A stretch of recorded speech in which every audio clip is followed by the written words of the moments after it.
Want to now really find out a little bit more about you and go back, if you could be so kind, really as far as possible, to a story that maybe would set the scene for like who Mo was when he was growing up, and related, if at all possible, to maybe something that might show us in the audience how you were starting to think about who you might be, or who you might be in the business world, entrepreneurialism, etc.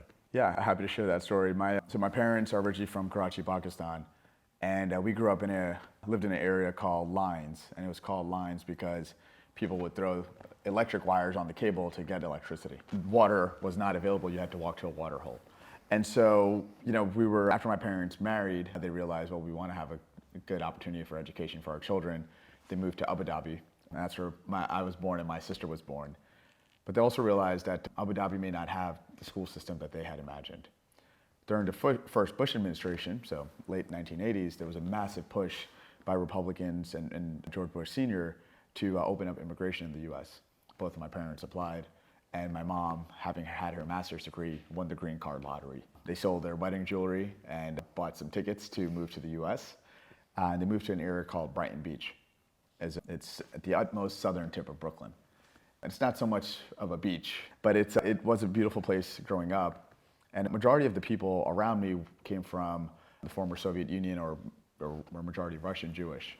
And so as a Mohammed Sheikh, Pakistani immigrant growing up in that environment, it was fun to try to navigate playing roller hockey or just doing some stuff that I typically would not have had exposure to, maybe even playing chess. And so it was a very rich childhood. My parents ended up having 3 additional siblings, and so it was 7 of us together.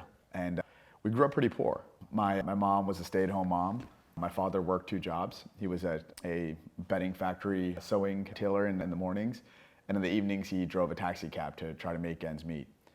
And we were on, I think, 2 forms of welfare, so grew up, again, very, very poor. And so I would always ask my dad, like, why can't we get more money? Like, what's this taxi business thing that you do at night where, I don't really get to see you?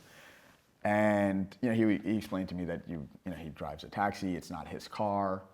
He has to pay, the taxi medallion owner a portion of his fare, a pretty significant portion. Yeah. You make $10, you come home with 5. And so that just left me scratching my head thinking like, well, what does this middle person do?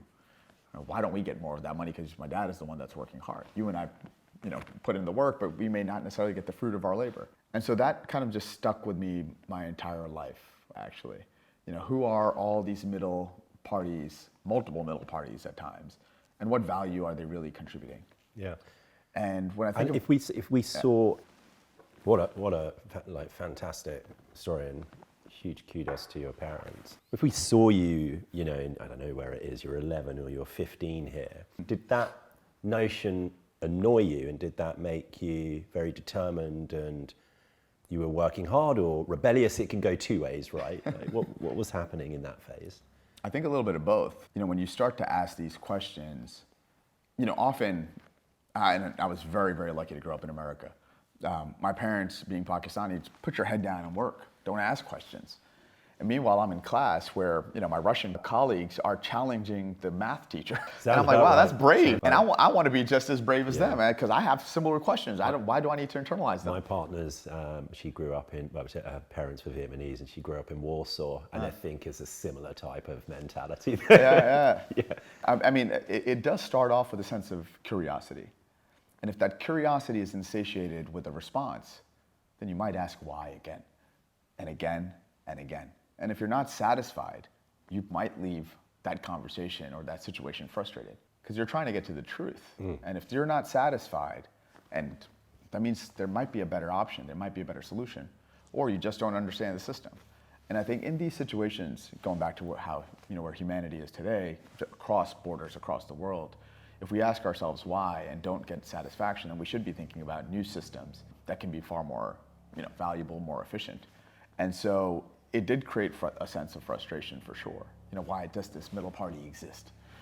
Can it be done better? Is there more efficient, means to an end? And if you go down that rabbit hole, you might come up with ideas and solutions. But if I take this visualization I have, which is researching you on Google, where the response came back very quickly, and seeing a very short-haired Mo earlier on in his career.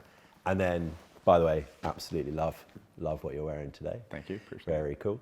Looks like you conformed for a bit. Looks like you must have thought to yourself, okay, let's play the game in the rules and be successful. But perhaps, I don't know, I'm making an assumption. I'd love to know this part.